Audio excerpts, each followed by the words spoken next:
Graça e paz, queridas irmãs, estamos aqui para mais um dia de jornada. Hoje é o nosso 18º dia e o tema de hoje é Tendo uma Vida em Comum.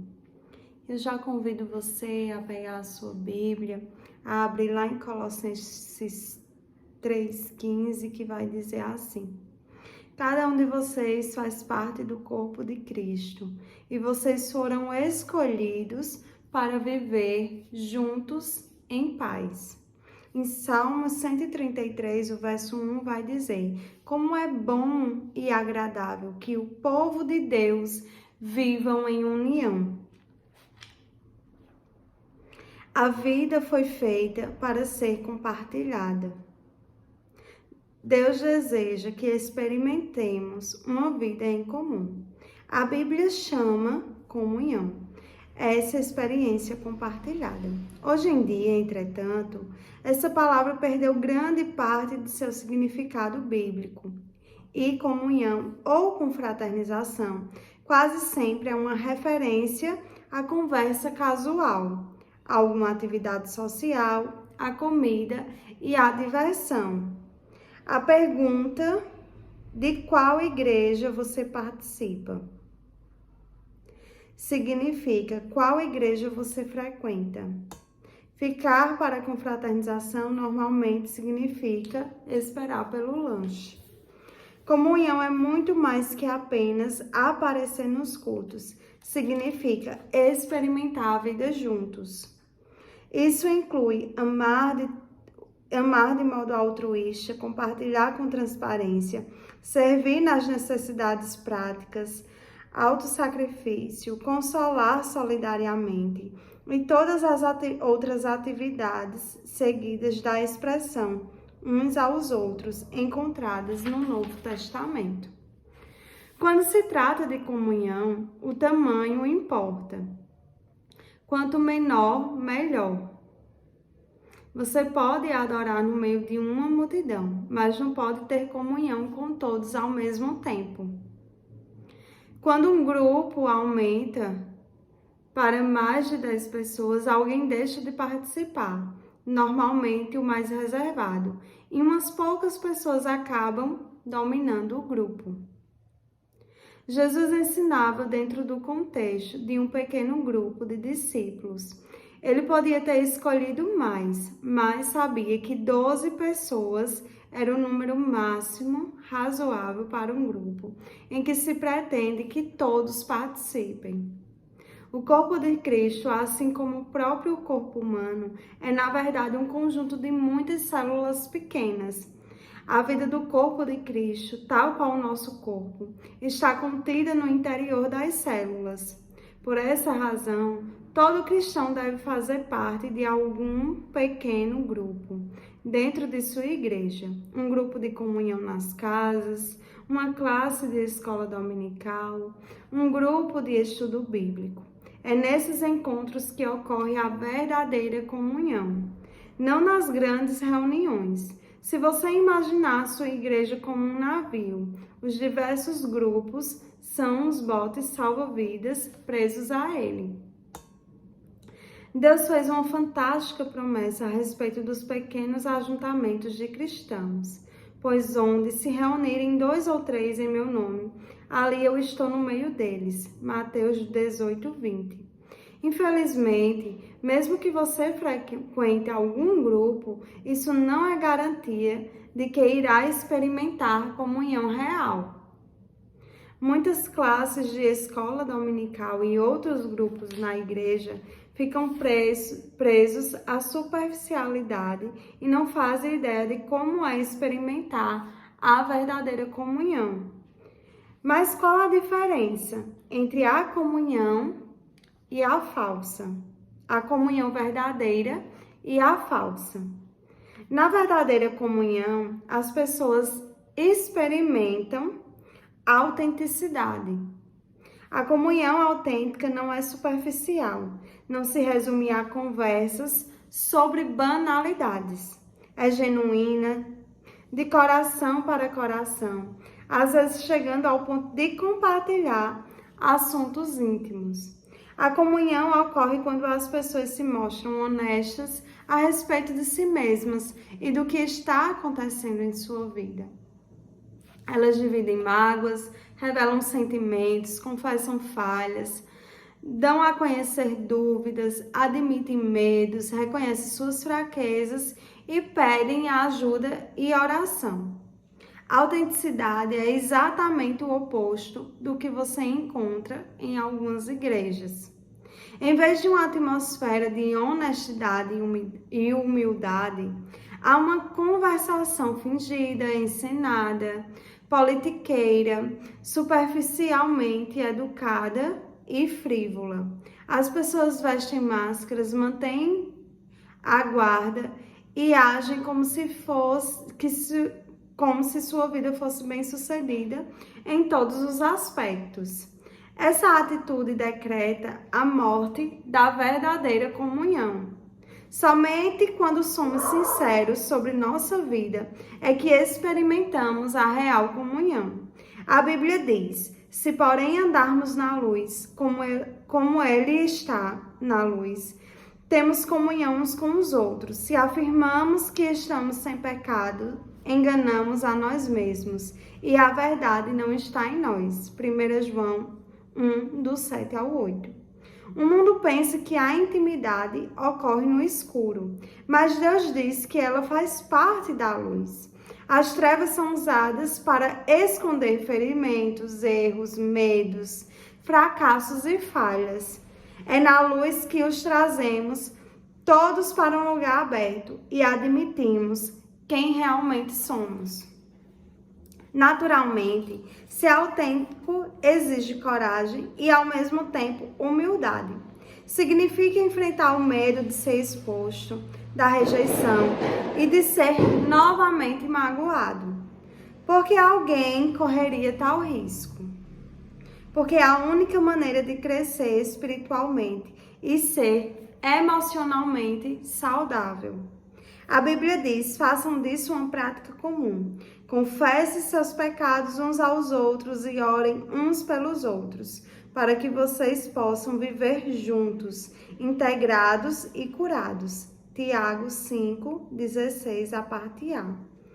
Só cresceremos assumindo riscos, e o mais difícil de todos é ser honesto com você mesmo e com os outros.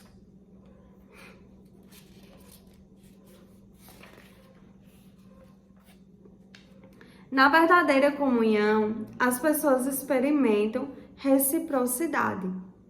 A reciprocidade é a arte de dar e receber. É depender um do outro. A Bíblia diz: o modo pelo qual Deus formou o corpo humano é um modelo que nos ajuda a entender nossa vida comunitária na igreja. Cada parte depende da outra. 1 Coríntios 12, 25. A reciprocidade é a essência da comunhão. Edificar relacionamentos recíprocos, compartilhar responsabilidades e ajudar uns aos outros. Paulo diz: quero que nos ajudemos uns aos outros com a fé que possuímos. A fé me ajudará e a minha fé ajudará vocês. Romanos 1, do 11 ao 12. Somos mais constantes em nossa fé quando outras pessoas caminham conosco e nos incentivam.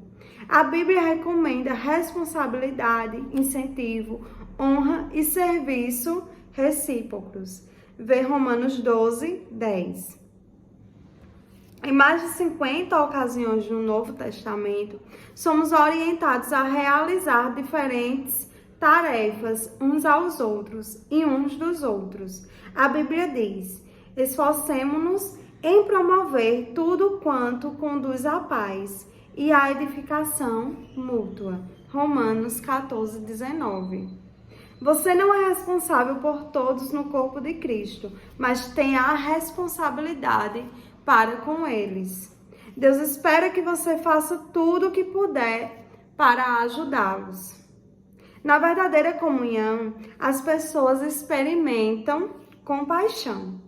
Compaixão não é dar um conselho ou oferecer uma ajuda eventual. É penetrar e compartilhar a dor dos outros. A compaixão diz: compreendo o que você está passando e o que você sente não é estranho nem absurdo. Alguns chamam isso de empatia, mas a palavra bíblica é compaixão. A Bíblia diz: como povo santo, sejam compassivos, bondosos, humildes, mansos e pacientes. Colossenses 3,12.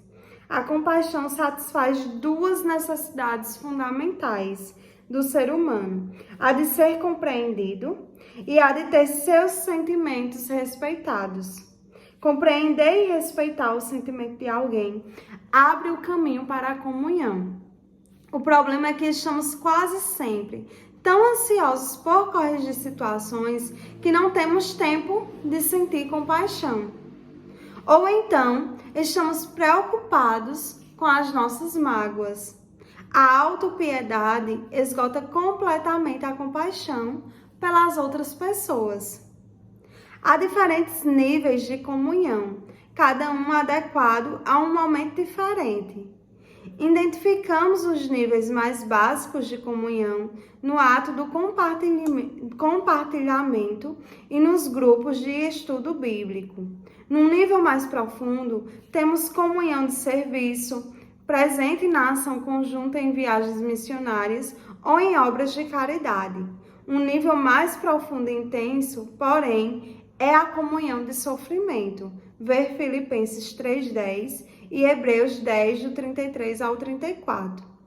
Que ocorre quando tomamos parte da dor e da aflição uns dos outros e carregamos os fardos uns dos outros. Os cristãos que melhor compreendem esse nível são aqueles que ao redor do mundo são perseguidos, discriminados e muitas vezes martirizados por causa de sua fé. A Bíblia ordena: compartilhem os seus problemas e aflições uns com os outros e dessa forma obedeçam à lei de Cristo. Gálatas 6:2. É em tempos de crise, tristeza e dúvidas profundas que mais precisamos uns dos outros. Quando as circunstâncias nos esmagam, a ponto de nossa fé vacilar, é que mais precisamos de amigos cristãos. Precisamos de um grupo de amigos que tenham fé em Deus por nós e nos ajudem a superar as dificuldades. Em um grupo menor, o corpo de Cristo é real e palpável, mesmo quando Deus parece distante. Foi disso que Jó necessitou durante seu sofrimento. Ele exclamou: um homem desesperado deve receber a compaixão de seus amigos, muito embora ele tenha abandonado o temor do Todo-Poderoso. Jó 6,14. Na verdadeira comunhão, as pessoas experimentam de misericórdia. A comunhão é um momento de graça em que os erros não são criticados, mas apagados. A comunhão acontece quando a misericórdia triunfa sobre a justiça. Todos precisamos de misericórdia, porque todos tropeçamos, caímos e precisamos de ajuda para retomar o caminho. Precisamos oferecer misericórdia uns dos outros e estar dispostos a recebê-la uns dos outros. Deus diz: quando as pessoas pecarem, vocês devem perdoá-las e confortá-las, para que não sejam vencidas pelo desespero. 2 Coríntios 2,7. Você não pode ter comunhão sem que haja perdão. Deus adverte: jamais guardem rancor. Colossenses 3,13. Porque a amargura e o ressentimento destroem a comunhão. Por sermos imperfeitos e pecadores, inevitavelmente magoamos uns aos outros depois que passamos algum tempo juntos. Às vezes, magoamos uns aos outros intencionalmente e às vezes sem querer, mas de qualquer maneira faz-se necessária uma enorme quantidade de graça e de misericórdia para criar e manter a comunhão. A Bíblia diz: vocês precisam ter consideração para com as faltas uns dos outros e perdoar aos que lhes ofendem. Lembrem-se, o Senhor perdoou vocês, por isso vocês devem perdoar uns aos outros. Colossenses 3:3. A misericórdia de Deus para conosco é um estímulo para que sejamos misericordiosos uns com os outros. Lembre-se, jamais será pedido que perdoe alguém mais do que Deus já lhe perdoou.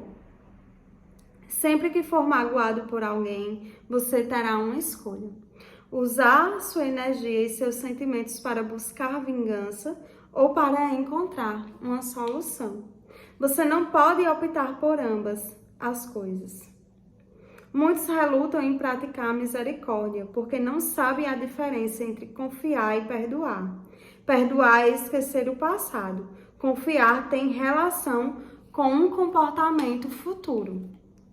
O perdão deve ser imediato, tenha ou não a pessoa pedido por ele. A confiança é construída com o decorrer do tempo. Confiança exige antecedentes.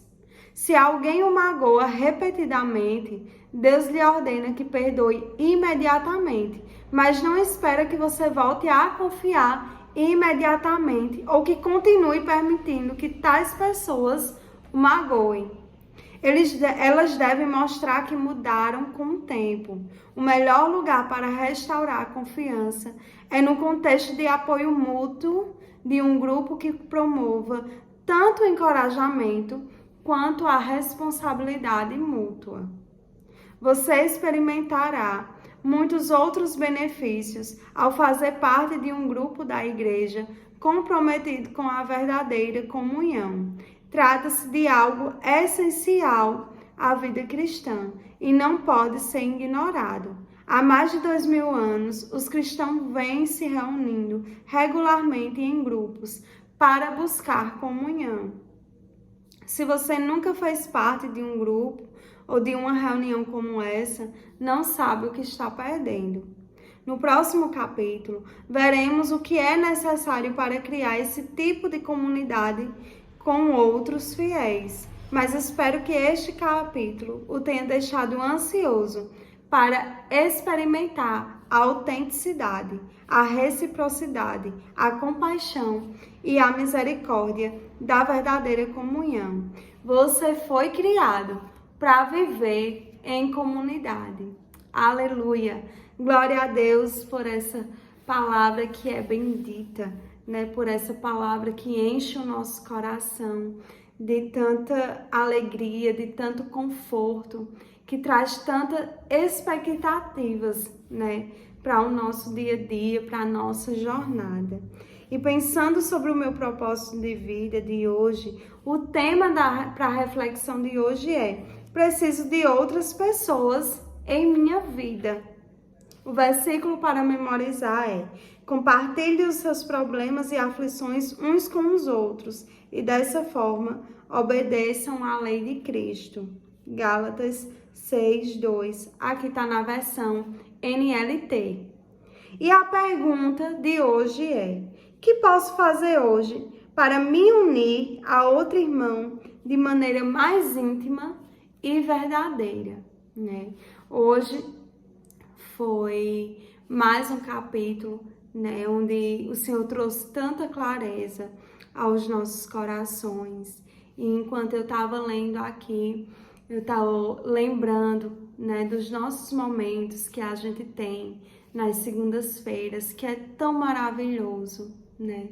Estarmos juntas, reunidas, partilhando um sentimento uma da outra, uma partilhando a dor da outra, e ali nós temos nos fortalecidos, né? Nós temos encontrado o aconchego, temos encontrado o abrigo seguro. E como tem sido maravilhoso, né? Partilhar desse tempo com vocês na segunda-feira e ter essa comunhão que o Senhor nos preparou para um tempo como esse. E eu só louvo ao Senhor por esse momento que nós temos tão particular, né, nas segundas-feiras, onde o Senhor revela a sua palavra, onde as irmãs podem compartilhar dos seus testemunhos de vida, onde uma aconselha a outra, onde depois tem também aquele momento de conversas extrovertidas, onde temos o nosso momento do café. E como é maravilhoso nós partilharmos, né, desse momento. E que da mesma forma que a gente faz aqui nas segundas-feiras, que nós possamos levar também para os nossos lares esse momento de comunhão, de confraternização, para as nossas igrejas, né? Que possamos estar nos confraternizando, nos reunindo em comunhão com os nossos irmãos. Por isso a importância, queridos, de nós termos uma igreja, de nós termos amigos que partilham da mesma fé que a gente, né? Porque isso é um pontapé para nos encorajar a caminharmos todos os dias em direção ao nosso propósito. Amém? Que Deus te abençoe. Amanhã, permitindo o Senhor, estaremos aqui para mais um dia de jornada. Deus te abençoe.